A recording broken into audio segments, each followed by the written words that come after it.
Hey, it's Saturday of Holy Week. Tomorrow is Easter Sunday. What a day of triumph, a day of joy. And I think for the disciples of Jesus, Saturday was a heavy day. It was a tough day. They had seen Jesus, all the bad things that happened to him.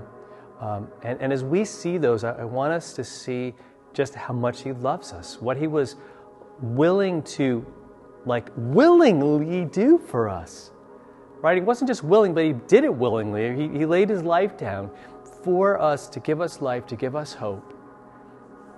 And so they saw him die on that cross. They saw him breathe his last. They heard him say, "It is finished." And then on Saturday, right, after he had been buried on Friday, they had laid him in the tomb. And it says in Matthew 27, in verse 62, it says, "The next day, that is after the day of preparation, the chief priests and the Pharisees, they gathered before Pilate. And they said, 'Sir, we remember how this impostor said while he was still alive, that after 3 days I will rise.'" So they were listening, right? They heard that Jesus was that he was gonna rise, and he did. But they want to make sure that, again, that their pride will win out, that they will be seen as being the correct ones, which is so ridiculous. And so he says, "Order the tomb to be made secure until the third day, lest his disciples go and steal him away and tell the people he has risen from the dead, and the last fraud will be worse than the first." So Pilate said to them, "You have a guard of soldiers. Go and make it as secure as you can." And so they went and made the tomb secure by sealing the stone and setting a guard. So I find it interesting that they're trying to make sure that what Jesus predicted won't come true, that he won't rise. They'll make it impossible for him to do that, and impossible even for his disciples to kind of pull a fast one and go in there and take the body and go, "Oh yeah, he rose." But in doing that, in posting the guard and sealing the tomb and making it humanly impossible, they wind up preaching. They wind up being part of this greatest story ever, this greatest truth ever. And the thing that they're trying to shut down and the thing that they're trying to make impossible, God's like, "You know what? Hey, a stone isn't going to be in my way.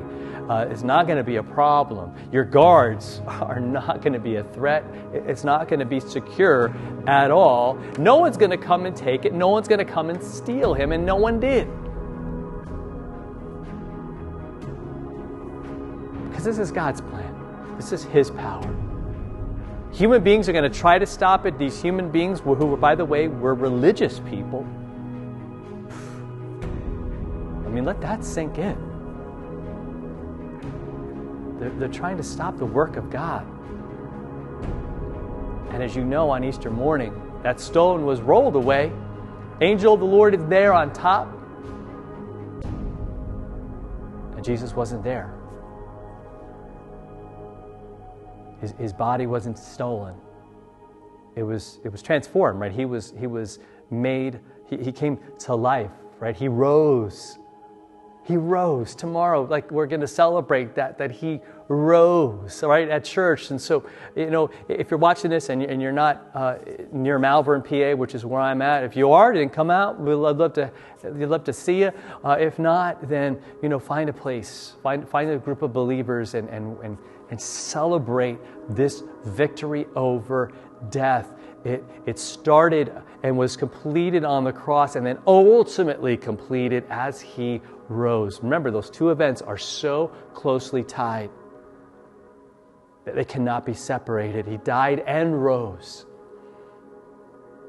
to give us victory and to give us life. So I got a song for you. It's Andrew Peterson, "Is He Worthy?" Links will be down there. The Saturday video for the Final Days of Jesus and Roy walking in those days from Crossway Publishing. Links will be down below as well. So check that out. You may have to, on your phone or whatever, click the More button for more of the description. Boom, that's where all that stuff will be. So check it out. Hit the subscribe button, share this with somebody, and let's celebrate this victory that Jesus won for us. Talk to you next time.